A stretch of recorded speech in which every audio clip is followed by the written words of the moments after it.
খেলতেছেন কেন ভাই? স্টার্ট নেয় না না তো এটা ঠিক করেন। এই যে গ্যারেজ আছে তো এখানে। আচ্ছা দেখি হ্যাঁ দেখি ঠিক আছে। পয়সা নাই না, না। তা আসেন আমার সাথে আসেন। গাড়ি দেখে ঘুরেন, দেখে ঘুরেন। অনন্ত তুমি অনন্ত নিয়ে আসো, গাড়িটা নিয়ে আসো ওনার। এতক্ষণ কি চলছিল এখন বন্ধ হয়ে গেছে? এতক্ষণ চলছিল বন্ধ হয়ে গেছে হঠাৎ? আচ্ছা গ্যারেজে আসেন। উনি যাচ্ছিল, এই তিনজনেই যাচ্ছিলেন, তিনজনেই হুজুর না?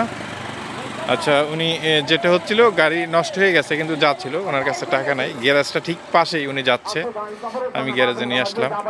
বিশু ভাইয়ের কাছে বলো কি সমস্যা হয়েছে। বিশু ভাই দেখেন তো গাড়িটা কি হয়েছে ওনার। রানিংয়ে বন্ধ হয়ে গেছে না? ওকে গ্যারেজে নিয়ে আসছি। তিনজনেই হুজুর ওরা, কিন্তু মূল সমস্যা হচ্ছে যে চালায় নিচ্ছিল, ওনার কাছে টাকা নাই। এরকম আমারও হয় মাঝে মাঝে। যিনি ইঞ্জিনিয়ার উনি দেখছে আসলে কি সমস্যা হয়েছে। উনি কচুয়া থানার বিখ্যাত একজন মোটর বাইকের ইঞ্জিনিয়ার।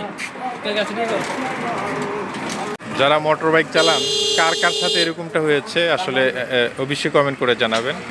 ওনারা, আপনারা কি তিনজন ভাই নাকি ভাই? তিনজন ভাই কোথাও গিয়েছিল ঈদের পরের দিন যেহেতু, কিন্তু ওই পাশেই পাম্প রয়েছে।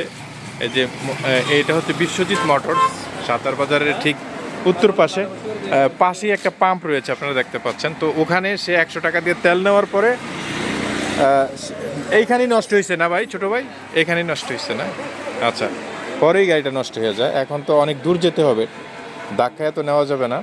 তো আমার চোখে পড়লো বিশেষ করে হচ্ছে যে গাড়িটার এই বডিটা দেখে দেখি, মেকানিক দেখাচ্ছি, দেখি কি হয়েছে এটা।